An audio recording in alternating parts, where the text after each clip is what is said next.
Hello my dear students, welcome to Shinde's chemistry techniques. अब physical chemistry का fourth chapter chemical thermodynamics.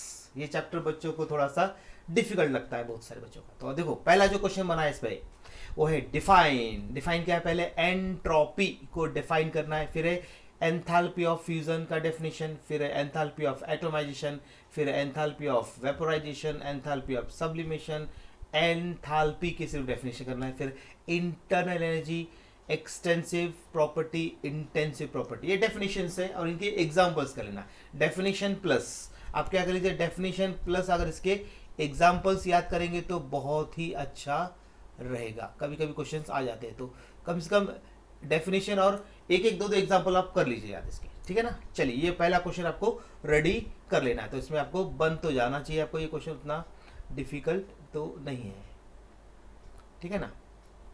तो अब हम बात करते हैं नेक्स्ट क्वेश्चन की। तो आप देखो, नेक्स्ट है वर्क डन और मैक्सिमम वर्क डन। ये दो फॉर्मूले, दोनों के, वर्क डन का और मैक्सिमम वर्क डन का, इन दोनों के फॉर्मूले और न्यूमेरिकल्स, और कोशिश करो इनके अगर डेरिवेशन हो जाए तो बहुत ही बढ़िया है। डेरिवेशन, इसके डेरिवेशन भी है, ठीक है। तो डेरिवेशंस कर लीजिए, दोनों के, वर्क डन का भी कर लीजिए, मैक्सिमम वर्क डन का भी कर लीजिए, और उस पर बेस न्यूमेरिकल आते हैं। बाकी इसमें से कुछ नहीं आता, ओके। उसके फिर फर्स्ट लॉ ऑफ थर्ड इसका स्टेटमेंट तैयार कर लीजिए और उसका न्यूमेरिकल आते हैं इसके। ये एमसीक्यूज में आने के ज्यादा चांसेस के। फिर first law of thermodynamics for various process. तो आपको याद होगा वेरियस प्रोसेस के लिए होगा आपका एडियाबेटिक प्रोसेस, आइसोकोरिक, आइसोबैरिक, छोटे छोटे से, ये बहुत ज्यादा इंपॉर्टेंट है, मोस्ट इंपॉर्टेंट है। इसको आप अच्छी तरह से कर लीजिएगा, ठीक है। फिर बॉन्ड एंथैल्पी के न्यूमेरिकल्स, और फिर हेज लॉ के न्यूमेरिकल। लॉ भी याद करना और उसका न्यूमेरिकल, बॉन्ड एंथैल्पी डेफिनेशन कीजिए और उसके न्यूमेरिकल, बस।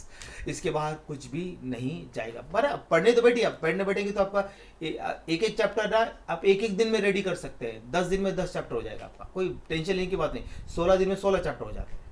रोज का एक चैप्टर करना है, तो एक चैप्टर आपका केमिस्ट्री हो गया, एक चैप्टर फिजिक्स का करना है, एक चैप्टर बायो का। तो वहां के देखिए आप दूसरे चैनल जो होंगे आपके इंपॉर्टेंट। तो आपको फिजिक्स के लिए मैं आपको बताता हूँ कि फिजिक्स मतलब मुकेश सर का एक चैनल है, फिजिक्स ज्ञान मुकेश सर करके, वो चैनल देख लीजिए फिजिक्स के लिए, जिसको फिजिक्स कर रहा हो, ठीक है ना। तो वो चैनल पे चले जाइए आप, ठीक है। तो आपको उससे आप बेनिफिट हो जाएगा, ठीक है ना। नायक सर का है, मुकेश नायक, तो फिजिक्स ज्ञान मुकेश नायक करके चैनल उनका, उस पर आप चले जाइए, आपको मिल जाएगा उसमें देखने के लिए, ओके बेटा।